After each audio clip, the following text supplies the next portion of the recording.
ಕಾವೇರಿ ಕಿಚ್ಚು ಕೆಲವೇ ಕ್ಷಣಗಳಲ್ಲಿ ಕರ್ನಾಟಕ ಬಂದ್ ಭವಿಷ್ಯ ನಿರ್ಧಾರ ಆಗತ್ತೆ.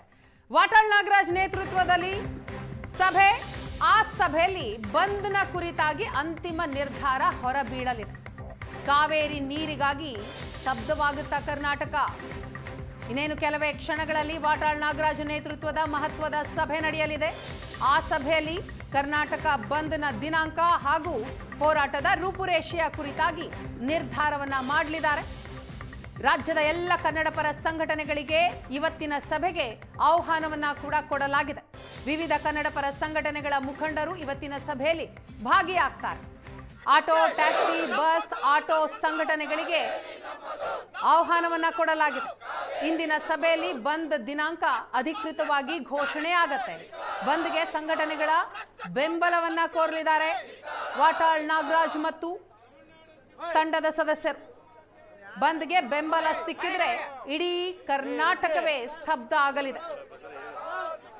ಸಿಡಬ್ಲ್ಯೂಎಂಎ ಆದೇಶಕ್ಕೆ ಕರ್ನಾಟಕದಲ್ಲಿ ಕನ್ನಡಪರ ಸಂಘಟನೆಗಳು ಆಕ್ರೋಶಗೊಂಡಿವೆ. ಇವತ್ತು ಸಭೆ ಮಾಡಿ ಆ ಸಭೆಯಲ್ಲಿ ಕರ್ನಾಟಕ ಬಂದ್ ಮಾಡೋದಕ್ಕೆ ತೀರ್ಮಾನವನ್ನು ಕೂಡ ತೆಗೆದುಕೊಳ್ತಾರೆ. ಬಂದ್ನ ದಿನಾಂಕ ಹಾಗೂ ಹೋರಾಟದ ರೂಪುರೇಷೆಯ ಕುರಿತಾಗಿ ಮಹತ್ವದ ಸಭೆಯಲ್ಲಿ ತೀರ್ಮಾನವನ್ನ ಮಾಡಲಿದ್ದಾರೆ. ಇನ್ನೇನು ಕೆಲವೇ ಹೊತ್ತಿನಲ್ಲಿ ವಾಟಾಳ್ ನಾಗರಾಜ್ ನೇತೃತ್ವದಲ್ಲಿ ಮಹತ್ವದ ಸಭೆ ಕೂಡ ಆರಂಭ ಆಗಲಿದೆ. ಖಾಸಗಿ ಹೋಟೆಲ್ನಲ್ಲಿ ನಡೆಯುವಂತಹ ಸಭೆ ಇದು. ರಾಜ್ಯದ ಹಲವು ಕನ್ನಡಪರ ಸಂಘಟನೆಗಳ ಮುಖಂಡರು ಇವತ್ತಿನ ಸಭೆಯಲ್ಲಿ ಭಾಗಿಯಾಗಲಿದ್ದಾರೆ.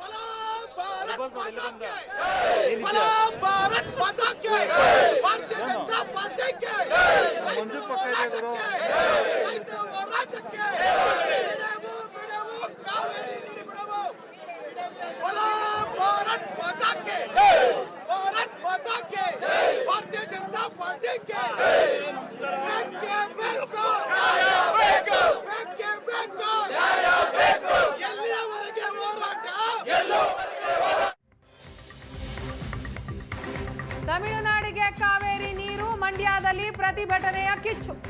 ಮಂಡ್ಯ ಕೆಆರ್ಎಸ್ನಲ್ಲಿ ಕನ್ನಡ ಹೋರಾಟಗಾರರು ಪ್ರತಿಭಟನೆಯನ್ನ ಮಾಡ್ತಾ ಇದ್ದಾರೆ. ಪಡಿತರ ವಿತರಕರ ಸಂಘದಿಂದ ಕಾವೇರಿ ಹೋರಾಟಕ್ಕೆ ಬೆಂಬಲ ಸಿಕ್ಕಿದೆ.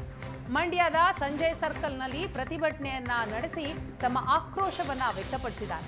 ಸಿಡಬ್ಲ್ಯೂಎಂಎ ಆದೇಶ ಅವೈಜ್ಞಾನಿಕ ಅಂತ ಘೋಷಣೆಗಳನ್ನ ಕೂಗ್ತಾ ಇದ್ದಾರೆ. ಕಾವೇರಿ ನಮ್ಮದು, ಯಾವುದೇ ಕಾರಣಕ್ಕೂ ನೀರು ಬಿಡದಂತೆ ಸರ್ಕಾರವನ್ನ ಒತ್ತಾಯಿಸಿದ್ದಾರೆ.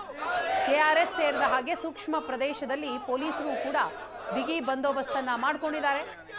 ಭದ್ರತೆಗಾಗಿ 1,500ಕ್ಕೂ ಹೆಚ್ಚು ಪೊಲೀಸರನ್ನ ನಿಯೋಜಿಸಲಾಗಿದೆ. Mandya SP doctor VJ Shobharani ಭದ್ರತೆ ಕುರಿತಾಗಿ ಮಾಹಿತಿಯನ್ನ ಕೂಡ ಕೊಟ್ಟಿದ್ದಾರೆ. ಸೂಕ್ಷ್ಮ ಪ್ರದೇಶಗಳಲ್ಲಿ ಭದ್ರತೆಯನ್ನ ಬಿಗಿಗೊಳಿಸಿದೀವಿ, ಯಾವುದೇ ರೀತಿಯ ಅಹಿತಕರ ಘಟನೆಗಳು ಆಗದೇ ಇರೋ ನಿಟ್ಟಿನಲ್ಲಿ ಅಂತ ಶೋಭಾ ಅವರು ಹೇಳಿಕೆ ಕೊಟ್ಟಿದ್ದಾರೆ. ತಮಿಳುನಾಡಿನ ರಾಜಕೀಯ ಹಿತಾಸಕ್ತಿಗೋಸ್ಕರ ಎಲ್ಲೋ ಒಂದ್ ಕಡೆ ಎಮ್ಮೆ ನಿನ್ನೆ ಆದೇಶ ಮಾಡಿರೋದನ್ನ ನಾವು ಖಂಡಿಸ್ತಾ ಇದ್ದೀವಿ.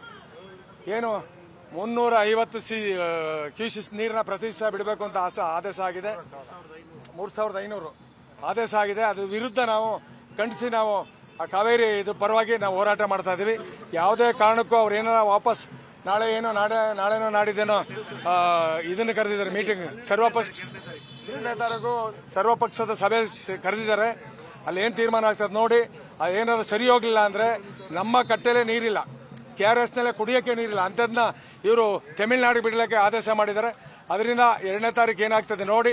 ಇಡೀ 20,000 ಜನ ರಾಜ್ಯದಿಂದ ಎಲ್ಲಾ ಮಾಲೀಕರು ಇಲ್ಲಿ ಕರೆಸಿ ದೊಡ್ಡದಾಗಿ ಪ್ರತಿಭಟನೆ ಮಾಡಬೇಕಾಗ್ತದೆ. ಸರ್ಕಾರಕ್ಕೆ ಮತ್ತೆ ಈ ಸಿಡಬ್ಲ್ಯೂಸಿ ಏನು ಕೊಟ್ಟಿದೆ ಅದಕ್ಕೆ ವಿರುದ್ಧವಾಗಿ ನಾವು ಹೋರಾಟ ಮಾಡಕ್ಕೆ ರೆಡಿ ಇದ್ದೀವಿ. ನಾವು ಸಿಎಂ ಅವರು